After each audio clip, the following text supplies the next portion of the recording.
Episode 71 to 80। अध्याय 71। ये सब उसकी गलती थी। उसका चुंबन उसे पागल कर रहा था। वह आवाज़ें निकाले बिना नहीं रह पा रही थी और उसकी कराहें उसे पागल कर रही थी, उसे काबू में नहीं कर पा रही थी। जैसे ही उसका एक हाथ उसके सिर को सहारा दे रहा था, तभी उसकी पीठ पर रखा दूसरा हाथ उसकी पीठ पर फिरने लगा। अपनी पीठ पर उसका स्पर्श महसूस करते हुए मिंग ने उसके बालों को मुट्ठी में जकड़ लिया। उसे अपने शरीर में गर्मी महसूस हो रही थी। यह एहसास उसके बर्दाश्त से बाहर था। जब उसने उसके बाल पकड़े तो लिवेई और भी साहसी हो गया। उसका हाथ उसकी पीठ से नीचे उसकी जांघों तक पहुंच गया। उसने अपना हाथ उसकी ड्रेस के नीचे डाल दिया। जब उसके ठंडे हाथों ने उसकी नंगी त्वचा को छुआ तो वह सिहर उठी। चूमते हुए भी उसने उसे सिहरते हुए महसूस किया। उसने उसकी प्रतिक्रिया देखने के लिए अपनी आंखें खोली। उसे आश्चर्य हुआ कि उसने उसे धक्का नहीं दिया, बल्कि उसकी आंखें बंद थीं और जैसे ही वह सिहर उठी, उसके चेहरे का भाव मोहक और आकर्षक था।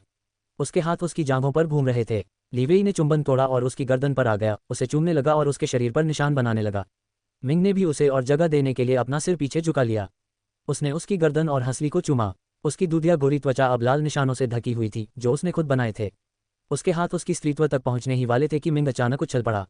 उसने हैरानी से उसकी तरफ देखा और उसके हाथों की तरफ देखा जो उसकी ड्रेस के नीचे थे। उसने उसकी निगाहों का पीछा किया और देखा कि वह उसके हाथ को देख रही थी जो उसकी ड्रेस के नीचे था। उसने उसे उलझन भरी नज़रों से देखा। उसने उसकी तरफ पलकें झपकाईं, लेकिन उसकी सोच समझ नहीं पाई। उसने पूछा, क्या हुआ? उसे समझ नहीं आ रहा था कि वह अचानक क्यों रुक गई। वह अधीर हो रहा था, लेकिन उसने खुद को शांत किया क्योंकि उसी ने उसे कहा था कि जब चाहे उसे रोक दे। वह एक सज्जन पुरुष था। फिर उसने मन ही मन गाली दी, साले सज्जन। यही शिष्टता उसे जिंदगी भर पवित्र बनाए रखेगी। उसने विनती भरी नज़रों से उसकी तरफ देखा, लेकिन उसने उसके कपड़े से अपने हाथ नहीं हटाए। मिंग चुंबन में डूबी हुई थी कि अचानक उसे वहां कुछ चुभता हुआ महसूस हुआ। पहले तो उसने अनदेखा किया, लेकिन जब उसने फिर से चुभोया तो उसे एहसास हुआ। वह अचानक झटके से उठी और चुंबन तोड़ दिया। फिर उसने अपने कपड़ों के नीचे उसके हाथ देखे। उसे एहसास हुआ कि वे नियंत्रण खोने की कगार पर थे। शुक्र है भगवान का, कुछ होने से पहले ही उसे एहसास हो गया। उसने सांस ली। वह उससे अलग हो गई और अजीब से भाव के साथ उसके पास बैठ गई। उसने अपने कपड़े ठीक किए और बाल ठीक किए। वह उसे अजीब और उलझन भरी नज़रों से देख रहा था। उसकी नज़रें देखकर उसने कहा, हम अभी भी कार में ही हैं। ये कहते हुए उसने अपना चेहरा हथेली से छिपा लिया। आह, वह कितनी शर्मिंदा थी। वह उसे चूमने की पहल कैसे कर सकती थी, और वह भी कार में। आह, क्या वो सोचेगा कि मैं एक आसान औरत हूँ? नहीं, ऐसा नहीं हो सकता। मैं उसकी बीवी हूँ और अगर मैं उसे किस नहीं करूँगी तो कौन करेगा? लेकिन हम लगभग कार में ही लेट गए। आह, ड्राइवर ने सब कुछ देख लिया होगा, इसीलिए डिवाइडर गिरा हुआ था। उसने अपने हाथ चेहरे पर रखे। वह किसी का सामना करने में बहुत शर्मिंदा थी। उसने सोचा, ये सब उस शराब की वजह से है। मैं इसे फिर कभी नहीं पीऊंगी। लेकिन फिर सोचा, इसमें शराब की गलती नहीं है, बल्कि लिवेई की गलती है कि वो इतना खूबसूरत है। फिर उसने अपने हाथ नीचे कर लिए और गुस्से से उसकी तरफ देखा। ये सब उसकी गलती थी। लिवेई ने उसे हंसी से देखा। उसे एहसास हुआ कि वह शर्मिंदा थी क्योंकि वे कार में ऐसा कर रहे थे और ड्राइवर भी मौजूद था। उसने गुस्से से दांत पीस लिए। काश वह ड्राइवर वहां न होता तो उनके रिश्ते का स्तर और ऊंचा हो जाता। उसने मिंग की तरफ देखा और फिर अपने कड़क छोटे भाई की तरफ देखा और मन ही मन कोसा। ये औरत हमेशा उसे उत्तेजित करती है और फिर बीच में ही छोड़ देती है। यही सबसे बड़ा पाप है जो कोई कर सकता है। वह हमेशा उसे आधा उत्तेजित ही छोड़ती है। फिर उसने ठंडे पानी की बोतल उठाई और पूरी बोतल बड़े घूंटों में पी गया। मिंग ने उसकी निराश निगाहों को देखा, लेकिन उसे अनदेखा करके खिड़की से बाहर देखने लगी। उसे अपराध बोध हो रहा था, लेकिन शर्मिंदा होने से बेहतर है कि अपराध बोध हो। उसने आह भरी। उसने सोचा, ये सब जीमिंग के शरीर की वजह से है। उसके शरीर में खुद पर नियंत्रण नहीं है। ज़रूर उसकी वजह से ही मैं हमेशा अपना नियंत्रण खो देती हूँ। क्योंकि पिछले जन्म में मैं अपनी शादी की रात को छोड़कर पूरी जिंदगी पवित्र और पवित्र रही। उसके बाद मैंने कभी किसी पुरुष के बारे में सोचा तक नहीं, लेकिन अब मैं हमेशा उसकी खूबसूरती से प्रभावित हो जाती हूँ। Dot dot dot. थोड़ी देर बाद कार रुक गई। ड्राइवर ने झिझकते हुए घोषणा की कि वे घर पहुंच गए हैं। जब मिंग ने यह सुना तो उसने कार का दरवाज़ा खोला और नीचे उतर गई। उसकी ओर देखे बिना वह घर के अंदर भाग गई। जब लिवेई कार से उतरा तो उसने उसकी छवि को देखा जो खरगोश की तरह दौड़ रही थी। उसने गहरी सांस ली और उसके पीछे चल दिया। अध्याय 72। मैं अभी भी कुंवारी मरियम की तरह क्यों हूँ? जीमिंग विला में दाखिल होते ही सीधे अपने कमरे की ओर दौड़ी। मुख्य हॉल में नौकरों ने उसका बिखरा हुआ चेहरा और उसकी लिपस्टिक के धब्बे देखे। हालांकि उसने उसे साफ करने की कोशिश की, लेकिन चूंकि वह मैट लिपस्टिक थी इसलिए उसे मेकअप रिमूवर के बिना साफ नहीं किया जा सकता था। उसके बाल बिखरे हुए थे और उसकी ड्रेस उखड़ी हुई थी। उन्होंने ये भी देखा, उसकी गर्दन पर लाल निशान। जब लिवेई घर में दाखिल हुआ तो उसने उसे ऊपर की ओर दौड़ते हुए देखा। नौकरों ने भी उसकी शक्ल देखी। उसकी हालत भी मिंग जैसी ही थी। कपड़े बिखरे हुए थे, उसकी लिपस्टिक उसके होंठों पर लगी थी, बाल बिखरे हुए थे। उन्होंने उसे और फिर एक दूसरे को देखा और खिलखिलाकर हंस पड़े। उनकी निगाहें देखकर उसने उन्हें घूरा और वे अपने काम पर लग गए। फिर वह उसके कमरे की ओर चला गया। जब वह उसके कमरे में पहुंचा तो उसने पाया कि उसका दरवाज़ा बंद था, पर ताला नहीं लगा था। वह कमरे के अंदर गया, लेकिन मिंग कमरे में कहीं नहीं था। तभी उसे बाथरूम से कुछ आवाज़ें सुनाई दीं। उसने भौहें चढ़ाईं। वह बाथरूम की ओर गया और अंदर गया तो उसने देखा कि मिंग टॉयलेट सीट के पास बैठी उल्टी कर रही थी और अपने बाल संभालने की कोशिश कर रही थी। तभी उसे एहसास हुआ कि उसने बहुत ज़्यादा पी लिया है। वह आह भरकर उसकी ओर बढ़ा, उसके बाल पकड़े और उसकी पीठ थपथपाए। जब वह शराब पी चुकी तो उसका शरीर कमज़ोर पड़ गया। उसने मन ही मन सोचा, अगर शराब पीने के बाद ऐसा होता है तो मुझे यह नहीं चाहिए। फिर उसने लीवेई की तरफ देखा जो उसके बाल पकड़े हुए था। उसे शर्मिंदगी महसूस हुई। आह, ये आदमी मुझे हमेशा मेरे सबसे बुरे रूप में ही क्यों देखता है। उसने उसका शर्मिंदा चेहरा देखा और हंस दिया। आपकी मदद के लिए धन्यवाद, लेकिन मैं नहाना चाहती हूँ, इसलिए बाहर जाओ, उसने उससे कहा और उसे बाहर धकेल दिया। जब उसे बाहर फेंका गया तो उसने सोचा, क्या मैं सिर्फ उसके बाल पकड़ने के लिए ही यहाँ हूँ। काम के बाद उसने मुझे ऐसे ही बाहर फेंक दिया। हाँ, वह भूल रही है कि मैं कौन हूँ। मैं जिन लिवेई हूँ। लड़कियाँ मेरे साथ रहने के लिए तड़प रही हैं, लेकिन ये लड़की कितनी कृतघ्न है। उसके पास जो है उसे वह महत्व नहीं देती। उसका इंतजार करने के बजाय वह भी नहाने चला गया। मिंग जब बाथरूम से बाहर आई तो उसने एक खाली कमरा देखा। वह ड्रेसिंग टेबल पर गई और अपने बाल सुखाने लगी। बाल सुखाते हुए वह आईने में अपने होठों को निहार रही थी। फिर अनजाने में उसने अपनी उंगलियों से अपने होठों को छुआ और मुस्कुरा दी। हालांकि उसे शर्म आ रही थी कि उसने उसे चूमने की पहल की, लेकिन उसे अच्छा लग रहा था। जब वह उस चुंबन को याद करने में व्यस्त थी तो कोई उसे स्नेह से घूर रहा था। लिवेई दरवाजे पर खड़ा होकर उसे देख रहा था। जब उसने उसे आंखों में कोमलता के साथ अपने होठों को छूते देखा तो उसका दिल धड़क उठा। उसकी आंखों में कोमलता और प्यार भरा भाव था। फिर वह उसके पास गया और उसे पीछे से गले लगा लिया। उसने ध्यान ही नहीं दिया कि वह कब उसके पास आया, लेकिन जब उसने अचानक उसे गले लगा लिया तो वह डर के मारे उछल पड़ी। उसने उसकी घबराहट भांप ली और कहा, शश, मैं हूं, डरो मत, उसने धीमी आवाज में कहा, शीशे में से उसे देखते हुए, अभी भी उसकी कमर को पकड़े हुए। मिंग ने उसे देखा और सोचा, तुम ही हो जिससे मुझे डरना चाहिए। जब उसने उसे गौर से देखा तो उसकी नज़रें उससे हट ही नहीं रही थीं। वह बहुत सुंदर लग रहा था। मुझे कहना ही होगा, वह अपने कैजुअल कपड़ों में ज़्यादा खूबसूरत लग रहा है, उसने मन ही मन सोचा। उसने सफ़ेद टी शर्ट और काले पजामे पहने हुए थे। उसके बाल गीले थे और नहाने के बाद वह बिल्कुल तरोताज़ा लग रहा था। वह उसके शरीर से शॉवर जेल की खुशबू सूंघ सकती थी। उसके चेहरे का हर इंच खूबसूरती की निशानी दे रहा था। जब उसने उसकी तरफ देखा तो उसकी लार निगल गई। उसने उसकी हरकतें देखी और हंसते हुए सोचा, देखो, मैंने तुमसे कहा था, मैं बहुत ज़्यादा खूबसूरत हूँ, इसलिए तुम्हें संभालना मुश्किल है। फिर उसके चेहरे पर एक आत्मसंतुष्ट मुस्कान आ गई। तुम फिर यहाँ क्यों आए हो? उसने पूछा। मैं तुम्हें ये देने आया हूँ, उसने उसे पे देते हुए उत्तर दिया। उसने उलझन भरी नज़रों से उस बोतल को देखा, बजाय उसके। उसने हंसते हुए समझाया, ये हैंगओवर ड्रिंक है, इसे पी लो, इससे तुम्हारा हैंगओवर ठीक हो जाएगा, वरना सुबह तुम्हें बहुत तेज सिर दर्द होगा। उसने गंभीरता से कहा। नहाने जाने से पहले उसने बटलर को कहा कि वह उसके लिए हैंगओवर ड्रिंक ले आए। उसने उसकी तरफ देखा और सोचा, कितना विचारशील है वह। फिर उसने चुपचाप एक ही बार में पूरी बोतल पी ली, अपना चेहरा पोंछा और उसे दे दी। वह मुस्कुराया और उससे वह बोतल ले ली। फिर अचानक उसकी नज़रें बदल गईं। उसने शैतानी नज़रों से उसकी ओर देखा और झुक गया। वह ये बात समझ गई और उसे धक्का दे दिया। मैंने ये ड्रिंक पी ली है, अब अपने कमरे में जाकर सो जाओ, मुझे बहुत नींद आ रही है, इसलिए अब जाओ, उसने जम्हाई लेते हुए और उसे धकेलते हुए कहा। वह सचमुच थक गई है, सारा ड्रामा और वो शराब, अब उसमें उसका मनोरंजन करने की बिल्कुल भी ताकत नहीं बची है। उसने उसकी तरफ देखा और भौहें चढ़ा लीं। उसने विनती भरी निगाहों से उसे देखा, लेकिन मिंग ने उसकी विनती अनसुनी कर दी और उसे धकेलती रही। जब वे दरवाजे पर पहुंचे तो बाहर जाने से पहले उसने फिर उसकी तरफ देखा। वह बाहर नहीं जाना चाहता, वह उसके साथ सोना चाहता है, उसके साथ रहना चाहता है, लेकिन ये लड़की हमेशा उसकी भावनाओं को नज़रअंदाज कर देती है। उसने उसकी बात अनसुनी कर दी और उसे कमरे से बाहर निकाल दिया। उसने दरवाजे की तरफ देखा जो उसके मुंह पर बंद था और आह भरी। मेरी पत्नी है, फिर भी मैं अभी भी पतिव्रता हूँ। लियांग को भी इस क्षेत्र में मुझसे ज़्यादा अनुभव है, फिर भी उसे धरती के स्वर्ग का अनुभव क्यों नहीं हुआ? मैं अभी भी कुंवारी मरियम जैसा क्यों हूँ? उसने गहरी सांस ली और अपने कमरे में वापस चला गया। अध्याय 73। मिंग, कृपया जाग जाओ। जी राजवंश। जी चेंग अपने अध्ययन कक्ष में शराब में डूबा हुआ था। कमरा अंधेरा था और उसने 2 बोतल शराब पी ली थी। वह शराब के साथ अपने दर्द को भुलाने की कोशिश कर रहा था। आज पूर्णिमा है और जैसा कि उसने महारानी विधवा से वादा किया था, अगर जाओ मिंग नहीं जागी तो उसे महारानी का पद शियाओली को देना होगा। वह किसी और को महारानी नहीं बनाना चाहता, केवल वही महारानी हो सकती है, उसकी महारानी। और उसे अभी भी नहीं पता कि वह कब जागेगी, या जागेगी भी या नहीं। उसे इस बात का पछतावा था कि जब वह उसके पास थी तब उसने सारी गलतफहमियां क्यों दूर कर लीं। ... जब उन्होंने उसे पहली बार महल में देखा जब वे दोनों छोटे थे तो उन्हें उससे प्यार हो गया। उस समय उनके ज़्यादा दोस्त नहीं थे और वे हमेशा अपने कमरे में ही पढ़ाई करते थे, क्योंकि राजकुमार होना आसान नहीं होता। उन्होंने राजनीति, गणित, अर्थशास्त्र सब कुछ पढ़ा, लेकिन महल में जो चीज़ सीखना मुश्किल है वह है भावनाएं और प्यार। उसे देखने से पहले उसे प्यार शब्द का कोई अंदाज़ा नहीं था, लेकिन जब उसने उसे बगीचे में फूलों और तितलियों के साथ खेलते देखा तो उसे अपने अंदर कुछ अजीब सा महसूस हुआ। यह एहसास उसके लिए अजनबी थे। उसकी मुस्कान उसे भी मुस्कुरा देती। उसका दिल तेजी से धड़कने लगा। वह उससे अपनी नज़रें नहीं हटा पा रहा था। उसे पहली नज़र में ही उससे प्यार हो गया। सब कुछ से बेखबर मिंग तितलियों से खेलने में व्यस्त था। जब वह अपने पिता के साथ सम्राट से मिलने गई तो जी चेंग भी उसके पीछे पीछे गया। वह अपने दादा से मिलने वहां गया था, तभी उसने उसे वहां देखा। उसकी आंखें चमक उठीं। उसने कभी सोचा भी नहीं था कि वह उसे वहां भी देखेगा। जब सम्राट उसके पिता से बात कर रहा था तो वह पीछे से उसे देखने में व्यस्त था। उसे लगा कि उसकी नज़र किसी पर नहीं पड़ी, लेकिन एक व्यक्ति था जो सब कुछ देख रहा था, और वह व्यक्ति थे उसके दादा। जब बूढ़े सम्राट ने उसे इस तरह देखते हुए देखा तो वह मुस्कुराए। आखिरकार वह आदमी एक इंसान बन रहा है, क्योंकि जी चेन की माँ उसकी पढ़ाई लिखाई को लेकर बहुत सख्त थीं और हमेशा उसे अपना उत्तराधिकारी बनाना चाहती थीं। सिर्फ इसलिए नहीं कि वह महारानी डोवगर का बेटा था, बल्कि इसलिए कि उसमें इस सिंहासन को संभालने की क्षमता थी। वह सबको साबित करना चाहता था कि उसका बेटा सिंहासन संभालने के काबिल है।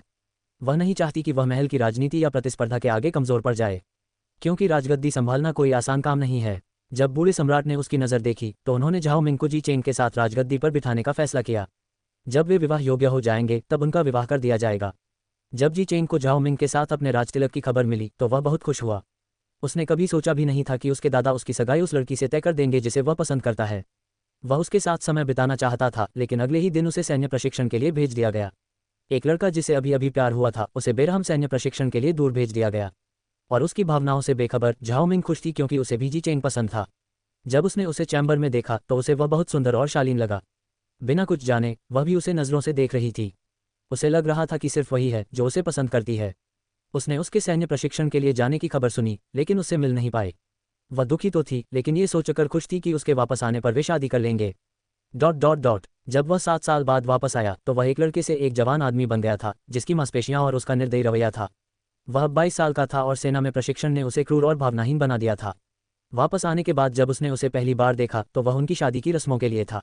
वह उसे देखता ही रह गया। वह अब एक युवती थी जो 17 साल की थी और वह बहुत बड़ी हो गई थी।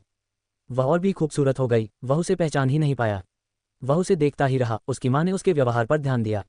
उसे झाओ मिंग पसंद नहीं थी क्योंकि वह किसी अमीर परिवार से नहीं थी। उसे समझ नहीं आ रहा था कि बूढ़ा आदमी अपने बेटे की शादी इस गरीब लड़की से क्यों करवाना चाहता था। उसका न कोई रुतबा था, न कोई शिष्टाचार, न कोई महल जैसा व्यवहार, और सबसे महत्वपूर्ण बात, यह शादी उसके लिए बिल्कुल भी फायदेमंद नहीं थी। वह उससे खुश नहीं थी और अब उसका बेटा भी उसे पसंद करने लगा था। यही झाओ मिंग के प्रति उसकी नफरत का सबसे बड़ा कारण बन गया। अपनी शादी के बाद, अपने दादा की मौत के बाद उसने गद्दी संभाली। उसे अपनी पत्नी से ठीक से बात करने का भी समय नहीं मिला।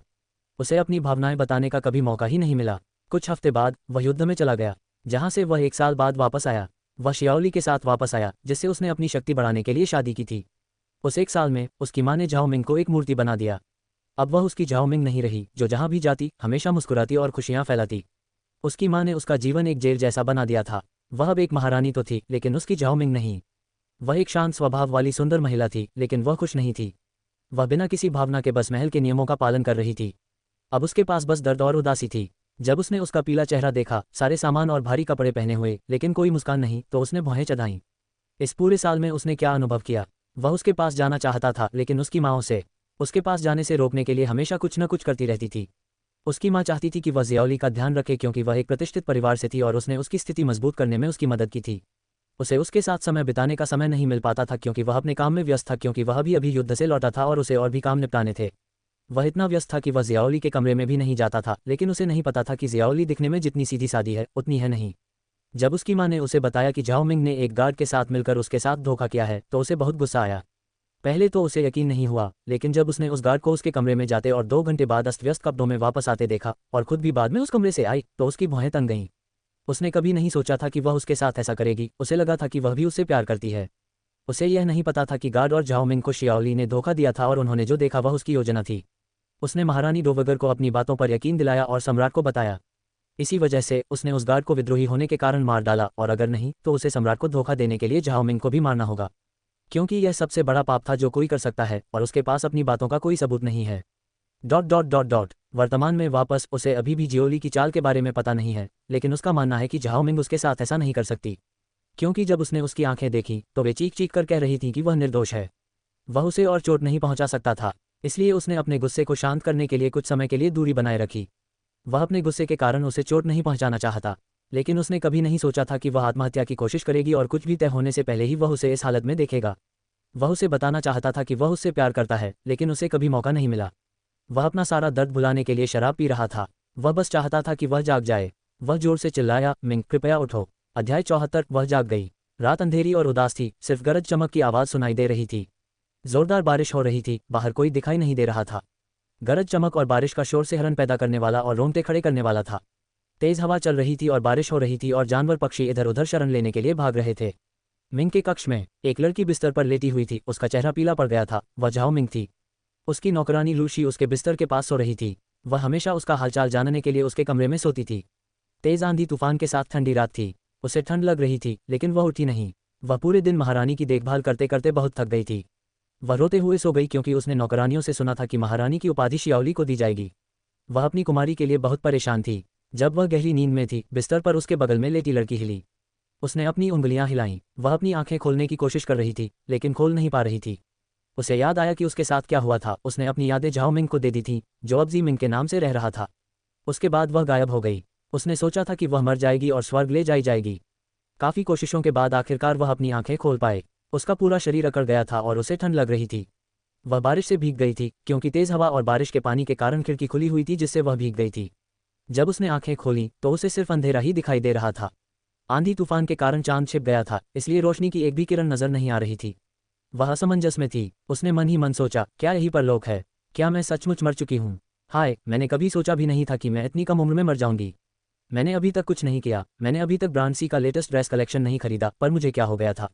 मुझे अपना शरीर उस झाओ मिंग को देना ही होगा। मैं इतनी बदकिस्मत क्यों हूँ? वह मन ही मन रोई।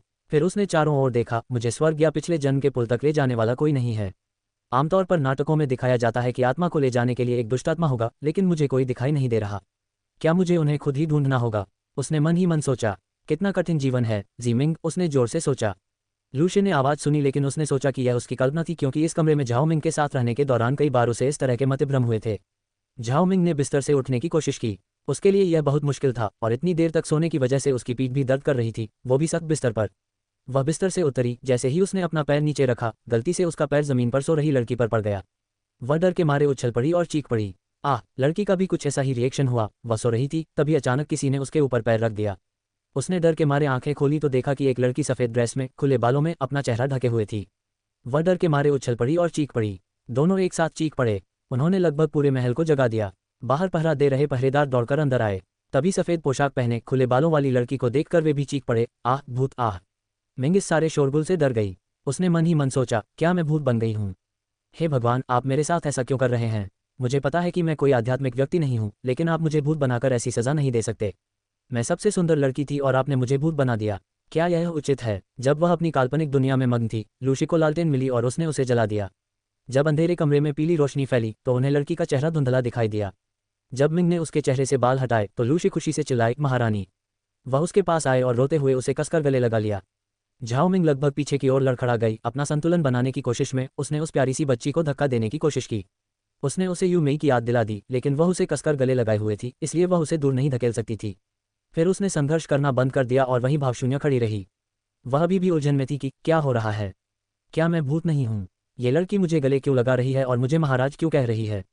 क्या वह भी भूत है? क्या मैं भूतों का सरदार हूँ? उसने मन ही मन सोचा। उसके मन में तरह तरह के बेतुके विचार आ रहे थे। पहरेदार भी हक्के बक्के रह गए। महारानी अचानक कैसे जाग गईं? क्या वो कोई भूत हैं? उन्होंने सोचा, क्योंकि शाही डॉक्टर ने तो कह दिया था कि उन्हें कोई उम्मीद नहीं है, पर वो ऐसे कैसे जाग गईं? वे मुख्य नपुंसक को सूचना देने गए। ये सुनकर वह भी अवाक रह गया। वह महामहिम को सूचना देने गया, लेकिन पाया कि वे शराब पीने के कारण मेज पर बेहोश पड़े हैं। उसे समझ नहीं आ रहा था कि क्या करे। फिर वह महामहिम के रक्षक फैंग जू के पास गया। वह न केवल उनका रक्षक था, बल्कि उनके लिए लगभग एक मित्र जैसा था। जब उसने उसे बताया कि महामहिम जाग गई हैं, तो फैंग जू को भी विश्वास नहीं हुआ। इसलिए वह उसके पीछे पीछे उसके कक्ष में गया और वहां उसे लूशी के साथ खड़ा पाया, जो उसे गले लगाए रो रहा था। फैंग जू उसे बहुत देर तक घूरता रहा। जब उसकी हैरानी दूर हुई तो उसने हिजड़े की तरफ मुड़कर कहा, यह खबर इस कमरे से तब तक बाहर नहीं आनी चाहिए जब तक महामहिम जाग न जाएं। कल जब महामहिम जागेंगे तो हम सबसे पहले उन्हें सूचित करेंगे। उससे पहले ये खबर बाहर नहीं आनी चाहिए, समझे? उसने सख्त लहजे में कहा। मुखिया हिजड़े ने सिर हिलाया और कमरे में मौजूद सभी लोगों की तरफ देखा। उन्होंने भी सिर हिलाया। फिर फैंग जू ने झाओ मिंग की ओर देखा और सम्मानपूर्वक झुककर कहा, महाराज आप जाग गए हैं। मिंग ने उसे भावशून्य दृष्टि से देखा और कहा, महाराज। फिर उसने अपने कपड़ों और अपने अजीबोगरीब परिवेश पर गौर किया। ये पुराने जमाने का कमरा था, चीनी मिट्टी के बर्तनों और प्राचीन वस्तुओं से भरा हुआ। हर कोई अजीब भाषा बोल रहा था और उनके कपड़े भी बहुत अलग थे। उसने बहुत सोचने की कोशिश की, लेकिन अचानक उसे लगा जैसे बिजली उस पर गिर पड़ी हो। उसने झाओ मिंग की याद से ये सब देखा था। उसने मन ही मन सोचा। अचानक उसके दिमाग में एक बेतुका विचार आया। उसने धीमी आवाज में पूछा, मेरा नाम क्या है? उसने फैंग जू से संदिग्ध निगाहों से पूछा। उसने असमंजस से उसकी ओर देखा, फिर जवाब दिया, महारानी। आप जी राजवंश की महारानी झाओ मिंग हैं। उसने आदरपूर्वक कहा। वह जानता है कि महारानी उसकी कितनी परवाह करती हैं और उनके साथ रूखा व्यवहार करने की हिम्मत नहीं कर सकती।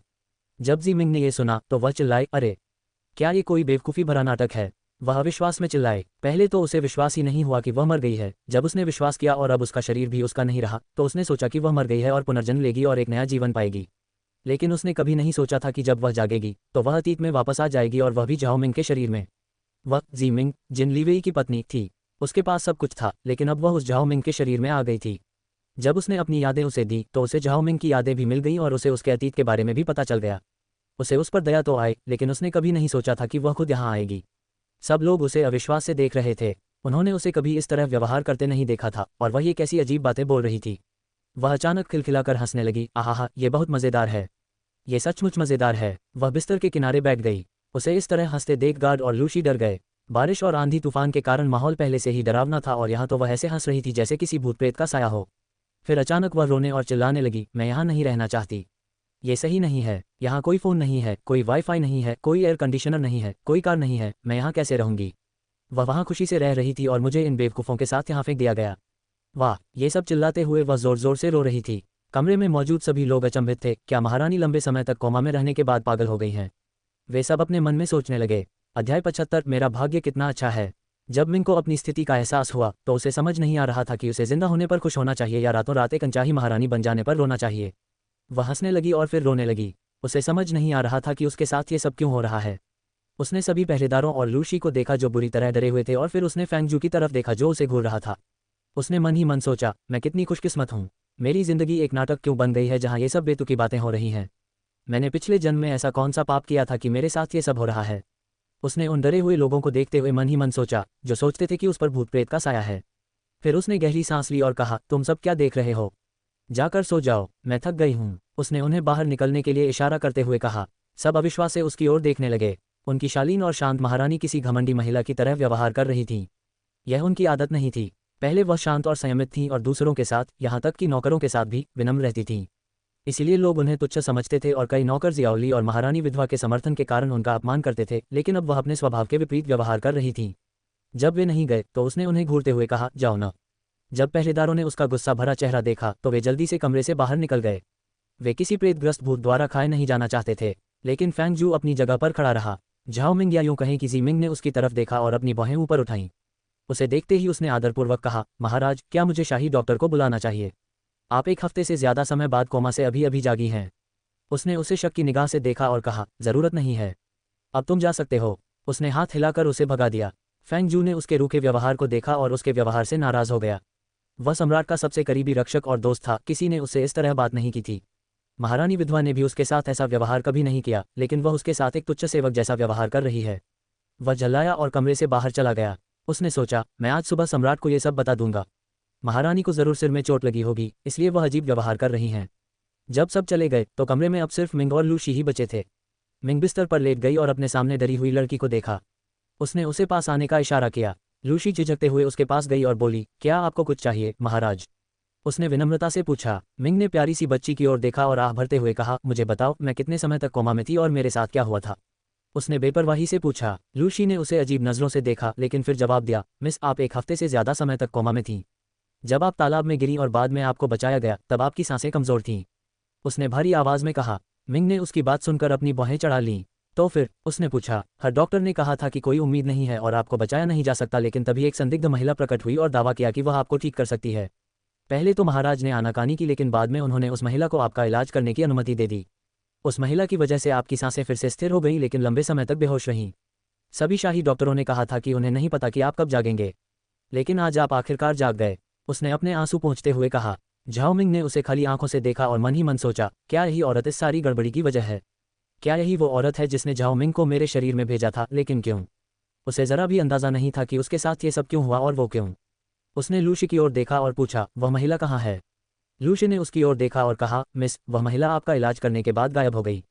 महामहिम उस महिला को पुरस्कृत करना चाहते थे, लेकिन वह अचानक गायब हो गई। कोई उसे ढूंढ नहीं पाया। उसकी बातें सुनकर मिंग के पास कहने के लिए शब्द नहीं बचे। उसे यकीन ही नहीं हो रहा था कि उसके साथ ये सब बेतुकी बातें हो रही हैं। वह इन सब के लिए बस झाओ मिंग को ही जिम्मेदार ठहरा सकती थी, क्योंकि अगर उसने अपना शरीर नहीं लिया होता तो उसे यहाँ आने की ज़रूरत ही नहीं पड़ती। वह अभी भी आधुनिक ज़माने में रह सकती थी, पार्टी कर सकती थी और अपनी ज़िंदगी का आनंद ले सकती थी। और वह ली वेई के साथ खुशी खुशी रह सकती थी। ठीक है, शायद खुश नहीं, लेकिन कम से कम उसे इस तरह तकलीफ तो नहीं झेलनी पड़ती। उसने मन ही मन सोचा और आह भरी। फिर उसने लूशी की तरफ देखा और बारिश में भीगने के कारण उससे कपड़े बदलने को कहा। जब लूशी ने उसे नए कपड़े दिए तो मिंग ने भौहें चढ़ाते हुए कहा, ये कैसे कपड़े हैं, मैं इन्हें कैसे पहनूंगी। उसने मन ही मन सोचा। उसकी उलझन भरी सूरत देखकर लूशी ने उसकी मदद करने की पेशकश की। उसने सोचा कि मिस के सिर में चोट लग गई होगी, इसलिए वह ऐसा व्यवहार कर रही है, इसलिए उसने उसे नए कपड़े पहनाने में मदद की। फिर मिंग ने लूशी की तरफ देखा और कहा, अब सो जाओ। मैं भी सो जाऊंगी। मिंग फिर पत्थर जैसे सख्त बिस्तर पर लेट गई और आंखें बंद कर लीं। वह बहुत थक चुकी थी। उसे नहीं पता कि कल उसका क्या होगा, लेकिन अभी तो वह सोना चाहती है। मिंग को सोता देख लूशी भी सो गई। आज की रात बहुत रोमांचक थी। एक ही रात में मानो उसकी जिंदगी एक हफ्ता कम हो गई हो। लूशी ने आह भरी और सो गई। अध्याय 76। आपने क्या कहा? जी राजवंश। अगले दिन लूशी सुबह जल्दी उठी और अपना काम शुरू कर दिया। वह मिंग से नहीं उठी क्योंकि वह जानती थी कि उसे आराम की ज़रूरत है। वह अपनी मिस के लिए कपड़े और उठने के बाद ज़रूरी दूसरी चीज़ें तैयार करने में व्यस्त थी। वह खुश थी कि मिस आखिरकार जाग गई हैं। अब महारानी की उपाधि उसकी ही रहेगी। जब जी चेंग उठा तो उसका सिर हैंगओवर की वजह से बहुत दर्द कर रहा था। वह मेज़ पर सिर रखकर सो रहा था। उसकी गर्दन में दर्द हो रहा था। पूरी रात ठंड में रहने के कारण उसका पूरा शरीर दर्द कर रहा था। उसने हिजड़े को बुलाया और मुंह धोने के लिए वॉश बेसिन मंगवाया। उसका सिर दर्द कर रहा था। जब नपुंसक आया और उसने महाराज की हालत देखी तो उसे बहुत बुरा लगा। वह उनके लिए वॉश बेसिन ले आया ताकि वे नहा सकें। कपड़े पहनने के बाद जी चेंग ने फैंग जू को अंदर बुलाया। वह महारानी से मिलना चाहता था और शियाओली को महारानी बनाने के उनके अनुरोध को अस्वीकार करना चाहता था। वह ऐसा नहीं करेगा, चाहे इसके लिए उसे अपनी माँ के विरुद्ध ही क्यों न जाना पड़े। अब तक उसने अपनी माँ के कहे अनुसार सब कुछ किया है, लेकिन अब और नहीं। अब वह झाओ मिंग, जिस लड़की से वह प्यार करता है, की रक्षा के लिए कुछ भी करेगा। जब फैंग जू उनके कक्ष में दाखिल हुआ और महामहिम को देखा तो वह बोलने में हिचकिचा रहा था। उसकी हिचकिचाहट देखकर जी चेंग ने पूछा, क्या हुआ? उसने आंखें सिकुड़ते हुए पूछा। फैंग जू ने जी चेंग की ओर देखा और ये बताने में झिझक रहा था कि क्या हुआ था। फिर उसने आखिरकार साहस जुटाया और कहा, महाराज, महारानी जाग गई हैं। जी चेंग ने फैंग जू की बातें सुनी तो वह दंग रह गया। उसने उसे भावशून्य दृष्टि से देखा और फिर पूछा, क्या? तुमने क्या कहा? उसे यकीन नहीं हो रहा था कि उसने सही सुना है, क्योंकि कल डॉक्टर ने कहा था कि उसे कोई उम्मीद नहीं है। उन्हें नहीं पता कि वह कब जागेगी। फैंग जू ने उसके पीले चेहरे को देखा। वह समझ गया कि वह उसकी कही बात की पुष्टि करना चाहता था, इसलिए उसने उसकी ओर देखा और दृढ़ता से कहा, महाराज, आपने सही सुना। आपकी महारानी जाग गई हैं और वह ठीक हैं। कल रात। उसकी बात पूरी होने से पहले ही जी चेंग मिंग के कक्ष की ओर दौड़ पड़ा। फैंग जू ने जी चेंग की पीठ की ओर देखा, जो उसकी बात सुने बिना ही भाग गई। वह उसे बताना चाहता था कि महारानी बदल गई हैं। वह अजीब व्यवहार कर रही थी, लेकिन वह उसकी बात सुने बिना ही भाग गया। उसने आह भरी। Dot dot dot dot dot. जब जी चेंग मिंग के कक्ष के सामने पहुंचा तो पहरेदारों ने उसका स्वागत किया। वह कक्ष की सीढ़ियों पर स्थिर खड़ा रहा। वह कक्ष में प्रवेश करने में झिझक रहा था। अगर यह एक सपना था तो वह इससे जागना नहीं चाहता था, क्योंकि यह एक सुंदर सपना था। वह वहीं खड़ा रहा और सामने बंद दरवाजे को देखने लगा। वह सीढ़ियों से ऊपर गया और दरवाजे के बाहर खड़ा हो गया। उसने गहरी सांस ली और जैसे ही दरवाज़ा खटखटाने वाला था, दरवाज़ा अंदर से खुल गया। जैसे ही दरवाज़ा अंदर से खुला, उसकी धड़कनें तेज हो गईं। लेकिन जब उसने दरवाजे के पीछे खड़े व्यक्ति को देखा तो उसकी भौहें तन गईं। दरवाज़ा खुला तो उसने लूशी को देखा। उसने भौहें चढ़ाईं, उसे ठंडी नज़रों से देखा। जब लूशी ने दरवाज़ा खोला और दरवाजे पर महामहिम को खड़ा देखा तो वह डर गई। वह डर के मारे लगभग उछल पड़ी और उनका ठंडा चेहरा देखकर वह हकलाने लगी। महामहिम को नमस्कार। महामहिम, उसने झुकते हुए कहा। उसने उसके अभिवादन का जवाब नहीं दिया, बल्कि अंदर देखने की कोशिश की। लूशी समझ गई कि वह क्या चाहता है और उसने मुस्कुराते हुए कहा, महारानी कल रात कोमा से जाग गई हैं। जब उसने ये शब्द कहे तो उसने कठोर चेहरे से उसकी ओर देखा, लेकिन अब उसका चेहरा ठंडा नहीं था। वह अंदर जाना चाहता था, लेकिन उसने जल्दी से कहा, महाराज, मिस अभी तक नहीं जागी हैं। जब उसने उसकी बातें सुनी तो वह भौचक्का रह गया। उसका भावशून्य चेहरा देखकर वह समझ गई कि उसने उसकी बात गलत समझ ली है, इसलिए उसने जल्दी से कहा, महाराज, मिस अभी तक नींद से नहीं जागी हैं। उन्हें आराम की ज़रूरत है, इसलिए मैंने उन्हें अभी तक नहीं जगाया है। जी चेंग ने कहा, ठीक है, अब तुम जा सकती हो, मैं उसका ध्यान रखूंगा। उसने उससे कहा, मानो उसे जाने का इशारा कर रहा हो। वह उसका मतलब समझ गई और एक बार फिर झुककर कमरे से बाहर चली गई। उसके जाने के बाद जी चेंग ने गहरी सांस ली और कमरे में दाखिल हुआ। उसे उस मुसीबत का अंदाज़ा नहीं था जो उसका इंतजार कर रही थी। उसने दूर से उस लड़की को देखा जो अपने आसपास के माहौल से अनजान बिस्तर पर चैन से सो रही थी। उसे सोते हुए देखकर वह मुस्कुराया। उसका दिल तेजी से धड़कने लगा। आखिरकार वह जाग गई। वह इस मौके को जो उसे मिला है गंवाना नहीं चाहता। वह उसे प्यार और कद्र करेगा। वह उसे फिर से मुस्कुराते हुए देखना चाहता है और उसे फिर से चेंग कहकर पुकारना चाहता है। जब तक उसकी महारानी खुश है, वह अब महल के नियमों की परवाह नहीं करना चाहता। जब कोई अपनी पत्नी को भी खुश नहीं रख सकता तो सम्राट होने का क्या मतलब है। अब उनकी पहली और सर्वोच्च प्राथमिकता उनकी पत्नी, उनकी महारानी होंगी। अध्याय 77। मैंने उसे थप्पड़ मारा। जब जी चेंग कमरे में दाखिल हुआ और उसने झाओ मिंग को बिस्तर पर शांति से सोते हुए देखा तो वह मुस्कुराया। बहुत समय हो गया था जब उसने फिर से मुस्कुराया था। दूसरी तरफ झाओ मिंग उर्फ जीमिंग अपने माहौल के बावजूद चैन की नींद सो रही थी। उसे गहरी नींद आती थी। सोते हुए उसने अपने ऊपर ओढ़े कंबल को लात मार दी, जिससे उसके पैर ठंड के संपर्क में आ गए और उसकी तेज हरकतों से उसका कपड़ा ऊपर उठ गया। जब जी चेंग उसके बिस्तर के पास गया तो वह अचानक रुक गया। उसने देखा कि उसका कंबल जमीन पर पड़ा है और उसका एक पैर बिस्तर से बाहर लटक रहा है। उसकी ड्रेस ऊपर उठ गई है, जिससे उसकी दूधिया गोरी टांगें नंगी दिख रही हैं। उसने उसकी हालत देखी और सांस अटक गई। उसे याद आया जब उन्होंने अपनी सुहागरात मनाई थी, वह अपने होश में नहीं था। किसी ने उसके ड्रिंक में नशीला पदार्थ मिला दिया था, जिससे वह अपना नियंत्रण खो बैठा था और सुहागरात के दौरान वह उससे बात भी नहीं कर पाया था, कम से कम उसे सहज महसूस भी नहीं करा पाया था। बाद में उसे पता चला कि यह उसकी माँ का ही काम था। उसने बस ये कहकर पल्ला झाड़ लिया था कि उसे बस एक पोता पोती चाहिए और सुहागरात पर शराब पीना सामान्य बात है। उसने कुछ भी गलत नहीं किया था। उस वक्त वो कुछ कह तो नहीं पाया, पर उसे अपनी माँ के व्यवहार पर गुस्सा जरूर आया। वो अपनी पहली रात ऐसे नहीं बिताना चाहता था जहाँ वो सब कुछ भूलकर उनसे प्यार नहीं कर पाया, बस अपनी हवस मिटा रहा था। जब भी उसे वो रात याद आती, उसे खुद से नफरत होती कि मैं इस तरह अपना संयम खो बैठा। वर्तमान में वापस आकर जब उसे ये सब याद आया और उसने सामने सो रही मिंग को देखा तो उसकी आह निकल गई। फिर वह उसकी तरफ बढ़ा और ज़मीन से कंबल उठाकर उसे उड़ा दिया। फिर उसने अपना पैर कंबल के अंदर डालने की कोशिश की। उसके बाद उसने उसे ठीक से कंबल से ढक दिया, जिसके लिए वह उसके कंधों तक उसे ढकने के लिए उसकी तरफ झुका। जब वह कंबल लेकर झुका तो वह उसके और करीब गया। उसे उसके गुलाबी होंठ, उसका गोरा चेहरा दिखाई दे रहा था जो उसके बहुत करीब था। उसने उसे प्यार से देखा, कुछ देर तक उसी मुद्रा में खड़ा रहा और उसे निहारता रहा। तभी अचानक मिंग ने अपनी आंखें चौड़ी कर लीं। उसे अपने चेहरे के इतने पास देखकर वह डर गई और चीख पड़ी, आह। जब वह वहीं खड़ा उसे देख रहा था तो उसने अचानक आंखें खोल दीं। वह घबरा गया। उसने सिर हिलाया, लेकिन वह घबरा गई और उसके मुंह पर जोर से मारा। जब उसने उसे थप्पड़ मारा तो वह सन्न रह गया। ये पहली बार था जब किसी ने उसे थप्पड़ मारा था। उसकी माँ ने भी उसे कभी थप्पड़ नहीं मारा था। जब उसने उसे थप्पड़ मारा तो वह अविश्वास से उसकी ओर देखने लगा। उसने कभी सपने में भी नहीं सोचा था कि एक दिन झाओ मिंग उसे थप्पड़ मारेगी। वह उसी मुद्रा में झुका हुआ था, लेकिन अब उसका हाथ कंबल से हटकर उसके चेहरे पर आ गया था जहां उसने अभी अभी थप्पड़ मारा था।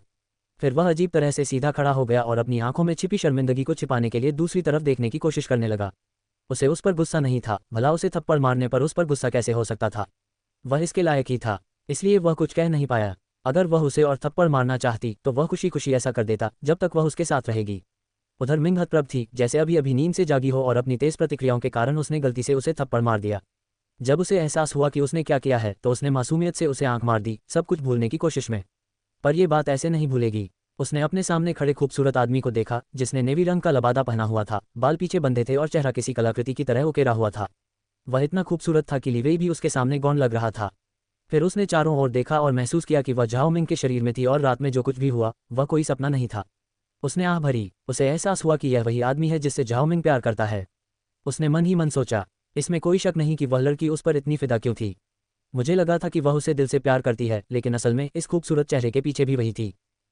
और मुझे लगा कि वह उससे सच्चा प्यार करती है, वह भी मेरी तरह ही एक खूबसूरत आदमी की दीवानी है। वह अपनी काल्पनिक दुनिया में इतनी मग्न थी कि उसे अपने आसपास का माहौल ही भूल गया और उसने अपने किए की माफ़ी भी नहीं मांगी। उसने उसकी तरफ देखा जो स्तब्ध थी। उसे समझ नहीं आ रहा था कि क्या कहे। तभी अचानक बाहर पहरा दे रहे दो पहरेदार अंदर घुस आए। जी चेंग और झाओ मिंग दोनों ने एक साथ उनकी तरफ देखा। जी चेंग ने ठंडी आंखों से उन्हें घूरते हुए कहा, मेरी अनुमति के बिना अंदर आने की तुम्हारी हिम्मत कैसे हुई। उसकी खतरनाक आभा से भयभीत होकर एक गार्ड ने जल्दी से जवाब दिया, आह महाराज, हमने महारानी की चीख सुनी। हमने पहले भी दस्तक दी थी, लेकिन जब हमें कोई जवाब नहीं मिला तो हमें सुरक्षा कारणों से अंदर जाना पड़ा। उसने जानबूझकर अंतिम भाग जोड़ा, अन्यथा जी चेंग उसे मार देगा। तभी जी चेंग ने मिंग की तरफ देखा जो अभी भी स्तब्ध होकर गार्ड्स को घूर रहा था। उसने आह भरी और गार्ड्स को वहां से जाने का इशारा किया। गार्डों ने भी बातचीत जारी नहीं रखी और वापस लौट गए। जैसे ही वे कमरे से बाहर निकले उसे अचानक एहसास हुआ। उसने भ्रमित नजरों से उसकी ओर देखा और हकलाते हुए पूछा, उनकी हाय हाय महारानी। गार्ड के उन शब्दों के बाद उसे अचानक याद आया कि वह न केवल वह आदमी था जिसे झाओ मिंग प्यार करता है, बल्कि उसका पति भी था। और सबसे महत्वपूर्ण बात यह थी कि वह जी राजवंश का सम्राट था। उसने शाही परिवार से किसी को कभी नहीं देखा था। हालांकि जिनका परिवार बहुत अमीर है और समाज में ऊंचा दर्जा रखता है, लेकिन वह कुलीन वर्ग से अलग है। और अब वह महारानी थी। उसने मन ही मन सोचा, अगर मैं उसकी सास और उस कुतिया शियाओली के साथ रह सकती हूँ तो यहाँ रहना इतना बुरा नहीं होगा। लेकिन मेरे फ़ोन और वाईफाई का क्या। वह खरीदारी के बिना तो रह सकती है, लेकिन अपने फ़ोन के बिना, उसके बिना वह क्या करेगी। जैसे ही उसने उससे पूछा कि क्या वह महाराज हैं, हालांकि वह उलझन में था, फिर भी उसने सिर हिला दिया। जब झाओ मिंग को ये बात समझ में आई तो उसने सबसे पहले कहा, भाड़ में जाओ। उसके चेहरे पर एक अजीब सा भाव था और उसने अपने हाथों से अपना मुंह ढक लिया। उसने सम्राट को थप्पड़ मारा था। उसने सोचा, मैंने कभी सोचा भी नहीं था कि इस दुनिया में आते ही मैं मर जाऊंगी। मैंने बहुत सारे ऐतिहासिक नाटक देखे हैं और यदि कोई सम्राट को चोट पहुंचाने की कोशिश करता है तो उसके लिए एकमात्र सजा यही होती है कि उसे मार दिया जाए। उसने मन ही मन सोचा, क्या मैं अपनी तीव्र प्रतिक्रिया और अनाड़ीपन के कारण फिर से मरने जा रही हूँ। फिर उसने छत की ओर देखा और घूर कर पूछा, हे भगवान, मैंने क्या गलत किया है जो मुझे ऐसी सज़ा दी जा रही है। आप मेरी जिंदगी को नर्क बनाने पर इतने अड़े क्यों हैं। एक तो मैं प्राचीन काल में उठी, और दूसरा इस अजीब जगह पर अपनी पहली सुबह मैंने बादशाह को थप्पड़ मारा। अगर आपने मुझे यहाँ भेजा है तो कम से कम मुझे यहाँ शांति से रहने दीजिए, आप मेरे साथ अपनी गंदी चालें क्यों खेल रहे हैं। उसने लगभग रोते हुए मन ही मन सोचा। जी चेंग ने उसकी निगाहें छत पर टिका दी और फिर उसकी ओर देखा। वह क्या सोच रही थी और कैसी भाषा बोल रही है वह। मैंने तो ऐसी भाषा कभी नहीं सुनी।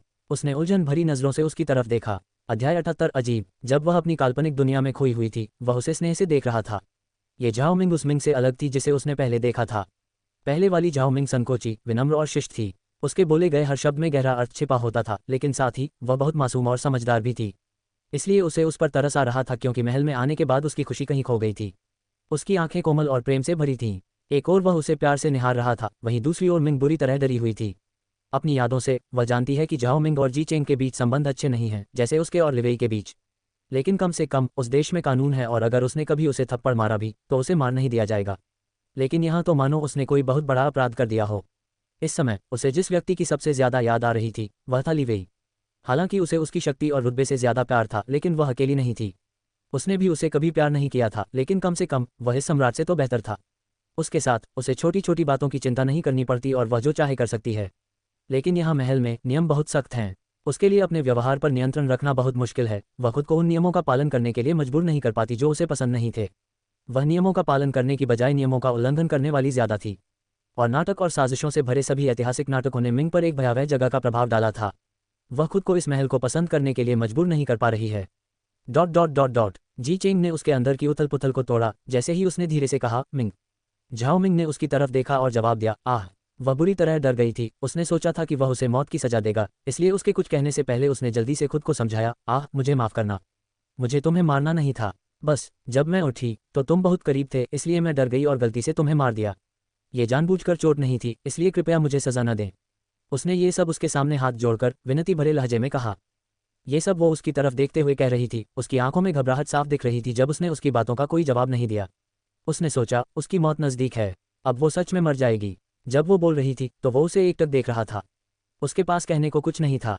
उसने उसे पहले कभी इतनी जल्दबाजी और बेरुखी से बोलते नहीं देखा था, यहाँ तक कि जब उनके बीच बड़े बड़े झगड़े भी हुए थे तब भी वो इस तरह घबराई नहीं थी। और अब बस एक छोटी सी गलती की वजह से वो ऐसे बर्ताव कर रही थी जैसे उसने कोई बहुत बड़ा गुनाह कर दिया हो। उसे समझ नहीं आ रहा था कि उसे हंसना चाहिए या रोना चाहिए। क्या वो उससे इतना डर गई थी कि वो उसे सिर्फ एक गलती की वजह से मरवा देगा। अचानक उसके दिल में एक दर्द सा उठा। उसे समझ नहीं आ रहा था कि उसे कैसे समझाए कि वो उसे पसंद करता है। उसने उसकी घबराई हुई आंखों को देखा जो रोने को आतुर थीं। उसने उसकी आंखों में देखा और बिस्तर के किनारे पर बैठ गया। उसने कहा, मैं तुम्हें क्यों मारूंगा। मैं जानता हूं कि तुमने मुझे जानबूझकर नहीं मारा और यह मेरी गलती थी कि तुम चौंक गए। इसलिए शांत हो जाओ। उसने उसकी आंखों में देखते हुए और उसके बालों को थपथपाते हुए कहा। मिंग ने असमंजस में उसे देखा और सोचा, अरे ये तो जी चेंग नहीं है ना। क्योंकि झाओ मिंग के हिसाब से वो एक बेरहम इंसान था, पर यहाँ तो वो अपनी खूबसूरत आंखों से मुझे बड़ी कोमलता से देख रहा था। अरे रुको, क्या मैंने अभी कहा खूबसूरत। लेकिन फिर सोचा, इस आदमी की पलकें मुझसे बड़ी क्यों हैं। इसने तो आंखों का ऑपरेशन नहीं करवाया है ना। रुको, यहाँ मुद्दा ये नहीं है। बात यह है कि वो अपने किरदार से हटकर ऐसा व्यवहार क्यों कर रहा था। क्या वो मुझे परख रहा है। उसने मन ही मन सोचा। वो अभी अभी इस दुनिया में आई है और जो कुछ भी देखती है उस पर यकीन नहीं कर पाती। उसने कई ऐतिहासिक नाटक देखे हैं और वो जानती है कि महल में लोग ज्यादा चालाक और क्रूर होते हैं। वह जल्दबाजी में कोई कार्रवाई नहीं कर सकती। इसलिए उसने झिझकते हुए उसकी ओर देखा और कुछ नहीं कहा। उसे चुप देखकर उसे बुरा लगा। क्या उसे उस पर यकीन नहीं है। उसने भौहें चढ़ाईं। वह उसे यकीन न करने के लिए दोषी नहीं ठहरा सकता, क्योंकि पहले उसके साथ अच्छा व्यवहार न करना उसकी ही गलती थी। तभी अचानक उसे कुछ याद आया और उसने पूछा, क्या आपने डॉक्टर से जांच कराई। मिंग ने अपना सिर हिलाया। उसने उसका तापमान जानने के लिए अपनी हथेली से उसके माथे को छुआ, लेकिन जैसे ही उसने हाथ बढ़ाया वह तुरंत पीछे हट गई। उसे उसकी कोमलता की आदत नहीं पड़ रही थी। उसने उसके हाथ की तरफ देखा जो हवा में था और फिर उसकी तरफ। वह अजीब तरह से मुस्कुराए। वह उसे शर्मिंदा नहीं करना चाहती थी, पर अनजाने में ही वह पीछे हट गई, क्योंकि उसके पास कभी कोई ऐसा नहीं था जो उसकी इस तरह देखभाल करता। इसलिए उसे इस तरह के प्यार और देखभाल की आदत नहीं थी। अपने पिता द्वारा अपनी मां को दिए गए विश्वासघात के कारण वह इस घटना से बहुत आहत थी और आसानी से किसी पर विश्वास नहीं कर पाती। उसने खुद को बचाने के लिए अपने चारों ओर एक दीवार खड़ी कर ली है जो लोगों को उसके पास आसानी से नहीं आने देती। इसीलिए वह लिवेई या उसके परिवार से दूर नहीं हुई, क्योंकि वे इतने अच्छे हैं कि सच में नहीं हो सकते।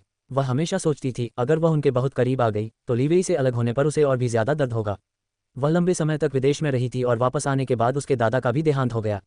और जब वह लिवेई के साथ थी तब उनके बीच पति पत्नी जैसा रिश्ता नहीं था, इसलिए उसे इस सारे प्यार और देखभाल की आदत नहीं थी। उसकी हरकतें देखकर उसने भी अपना हाथ वापस खींचकर अपनी जांघों पर रख लिया और असहजता कम करने के लिए दूसरी तरफ देखने लगा। लेकिन इससे बात और भी अजीब हो रही थी। अध्याय 79। वह सचमुच अजीब व्यवहार कर रही थी। जी चेंग जानता है कि उसे समय चाहिए और वह उसे उसके पुराने कामों के लिए यूं ही माफ नहीं कर सकती। उसने आह भरी। जब वह कमरे में पहुंचे तो उन्होंने फैंग जू को बुलाया। उन्होंने झुककर उनका अभिवादन किया। महामहिम और महारानी को नमस्कार। उन्होंने आदरपूर्वक उनके सामने झुककर प्रणाम किया। जी चेंग की अनुमति से वह खड़ा हुआ और बोला, कोई आदेश है महाराज? जी चेंग ने मिंग के सामने उससे कुछ नहीं कहा, बल्कि वह उठकर फैंग जू के पास गया और धीमी आवाज में पूछा, और कौन जानता है कि मिंग जाग गया है? वह नहीं चाहता कि मिंग उनकी बातचीत सुने। फैंग जू ने धीमी आवाज में कहा, महाराज, महारानी के बारे में बहुत कम लोग जानते हैं। आपको बताने से पहले मैंने इस खबर को लीक होने से रोक दिया है। जी चेंग ने उसकी ओर देखा और स्वीकृति में सिर हिलाया। शाही डॉक्टर को बुलाओ और उसे मिंग की हालत की जांच करने दो, उसने मिंग की ओर देखते हुए कहा, जो बिस्तर पर बैठी हुई अपने आसपास के माहौल को ध्यान से देख रही थी। वह सोच रही थी कि अगर वह इन प्राचीन वस्तुओं को बेच पाए तो लिवेई से भी ज्यादा अमीर हो जाएगी। हन्फ, उसने मन ही मन कहा, अगर उस शिनई को पता चल गया कि मैं महारानी बन गई हूं तो वह गुस्से से मर जाएगी। लेकिन इस महल में तो कुछ भी नहीं है, मैं क्या करूंगी? न मॉल है, न फोन, न वाईफाई, यहाँ तक कि टीवी भी नहीं। मैं अपना समय कैसे बिताऊंगी? ये सब सोचते सोचते वह निराश हो गई। वह झाओ मिंग मेरे शरीर में अपनी जिंदगी का आनंद ले रहा होगा। हन्फ, उसने मन ही मन कहा। फैंग जू ने जी चेंग की बातों पर सिर हिलाया और वापस चला गया। जी चेंग झाओ मिंग के पास गया और उसके पास बैठ गया। मिंग, मुझे खुशी है कि तुम जाग गई, उसने स्नेह से उसकी आंखों में देखते हुए कहा। उसके अचानक कबूलनामे से वह चौंक गई। उसे उम्मीद नहीं थी कि उसके जैसा ठंडा सम्राट इतने कोमल स्वर में मीठी बातें कर सकता है।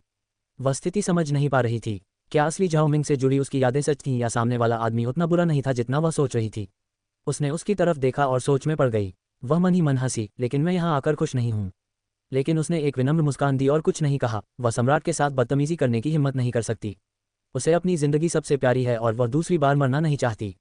थोड़ी देर बाद वह कमरे से बाहर चला गया और लूशी को झाओ मिंग को कपड़े बदलने और तैयार होने में मदद करने के लिए भेज दिया, ताकि बाद में डॉक्टर उसकी जांच कर सकें। वह उसके कक्ष के सामने बगीचे में टहल रहा था जब फैंग जू डॉक्टर के साथ आया। शाही डॉक्टर, महामहिम को नमस्कार। उन्होंने 90 डिग्री के कोण पर अपना शरीर झुकाते हुए अभिवादन किया। जी चेंग ने स्वीकृति में सिर हिलाया। तभी उनके प्रवेश के लिए कक्ष का द्वार खुला। जी चेंग अंदर गए। उनके पीछे शाही डॉक्टर और फैंग जू भी थे। लूशी उनका स्वागत करने के लिए दरवाजे पर खड़ा था। जब जी चेंग कमरे में दाखिल हुआ तो उसने मिंग को बिस्तर के किनारे बैठे देखा। उसने हल्के गुलाबी रंग का गाउन पहना हुआ था जिसके साथ खूबसूरत हेयरपिन और दूसरी चीजें जुड़ी हुई थीं। उसके बाल ढेर सारे पिनों से बंधे हुए थे और वे आधे खुले हुए थे। वह बहुत खूबसूरत लग रही थी। जी चेंग वहीं जम गया और उसे घूरता रहा। झाओ मिंग ने सोचा, उसकी त्वचा पहले से कहीं ज्यादा मुलायम हो गई है और उसकी त्वचा की हालत पहले से कहीं बेहतर है। इस झाओ मिंग के पास कोई मेकअप प्रोडक्ट या फेस पैक नहीं है, फिर भी उसकी त्वचा मेरी त्वचा से कहीं बेहतर है। लेकिन कोई बात नहीं, क्योंकि अब यह मेरी त्वचा है, मुलायम और चिकनी। वह मुस्कुराई। जी मिंग के साथ घुलना मिलना आसान था, लेकिन पहले वह एक बदतमीज लड़की थी क्योंकि हर रोज उसका मूड खराब करने वाली जीनी होती थी। लेकिन अब उसने इतने सारे अनुभव किए थे कि अब वह फिर से वही लड़की बन गई थी जिसे उसकी माँ प्यार करती थी। अब वह वही मासूम और चंचल मिंग बन गई थी, ठंडी और घमंडी मिंग नहीं। उसने महारानी के रूप में बस अपनी जिंदगी का आनंद लेने का फैसला किया और जब तक कोई उसे उकसाएगा नहीं तब तक वह किसी के साथ कुछ नहीं करेगी। अगर कोई उसके साथ चालाकी करने की कोशिश करता तो वह उसे आसानी से नहीं छोड़ती। वह झाओ मिंग की तरह आसानी से तंग नहीं आती। वह कमजोर होने के बजाय एक बुरी इंसान बनना पसंद करती थी। ... जी चेंग उसके पास गया। उसे देखते ही वह खड़ी हो गई। उसने उसकी तरफ देखा और उसे बैठने के लिए इशारा किया। फिर उसने शाही डॉक्टर से उसकी जांच करने को कहा। डॉक्टर आगे आया और उसकी नब्ज जांचने लगा। उसने झाओ मिंग की तरफ देखा और फिर से उसकी नब्ज पर ध्यान केंद्रित किया। थोड़ी देर बाद वह जी चेंग की ओर मुड़ा और बोला, महाराज, यह एक चमत्कार है। महारानी अब ठीक हैं। कल तक उनके जागने की कोई उम्मीद नहीं थी, लेकिन अब उनकी मेरिडियन साफ हो गई हैं और उनमें ऊर्जा के प्रवाह के संकेत दिखाई दे रहे हैं। हमें बस महारानी के भोजन का ध्यान रखना है और उन्हें अपनी ऊर्जा पुनः प्राप्त करने के लिए भरपूर आराम की आवश्यकता है। कुछ दिनों में वह ठीक हो जाएंगी, डॉक्टर ने चेहरे पर मुस्कान लाते हुए कहा। वह मन ही मन भगवान को उसे जगाने के लिए धन्यवाद दे रहा था, क्योंकि अगर वह नहीं जागती तो जी चेंग उसे कोमा में भेज देता। जब जी चेंग ने यह सुना तो वह बहुत खुश हुआ और उसके चेहरे पर मुस्कान आ गई। लेकिन डॉक्टर के बोलते ही उसकी मुस्कान गायब हो गई। जी चेंग ने डॉक्टर को आंखें सिकोड़कर देखा और उसके आगे बोलने का इंतजार करने लगा।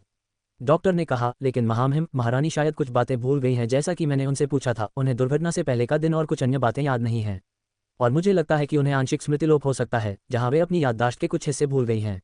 इसलिए वे अजीब व्यवहार कर रही थी, जैसा कि फैंग जू ने बताया था। जी चेंग ने फैंग जू को ठंडेपन से देखा। बाद में उसने नीचे देखा। आंख से संपर्क करने की हिम्मत नहीं हुई। जी चेंग की ठंडी निगाहों को देखते हुए डॉक्टर ने जल्दी से समझाया, लेकिन कोई समस्या नहीं है। यह 1 हफ्ते से ज्यादा कोमा में रहने का एक साइड इफेक्ट हो सकता है। यह अस्थायी है और महारानी जल्द ही ठीक हो जाएंगी। हमें बस उनका ध्यान रखना था और उन्हें तनाव नहीं लेने देना था, क्योंकि इससे उनके दिमाग पर दबाव पड़ सकता है और उन्हें ब्रेन हेमरेज हो सकता है। उन्होंने जी चेंग से नज़रें न मिलाते हुए कहा। जी चेंग के आसपास का माहौल अचानक ठंडा हो गया। उसने डॉक्टर की तरफ अपनी तीखी ठंडी निगाहों से देखा और कहा, ठीक है, अब वापस जाओ। फैंग जू डॉक्टर को बाहर ले गया। जी चेंग ने मिंग की तरफ देखा, जो बिस्तर पर बैठी थी और उसके चेहरे पर कोई दिलचस्पी नहीं थी। उसने आह भरी। वह सचमुच अजीब व्यवहार कर रही थी।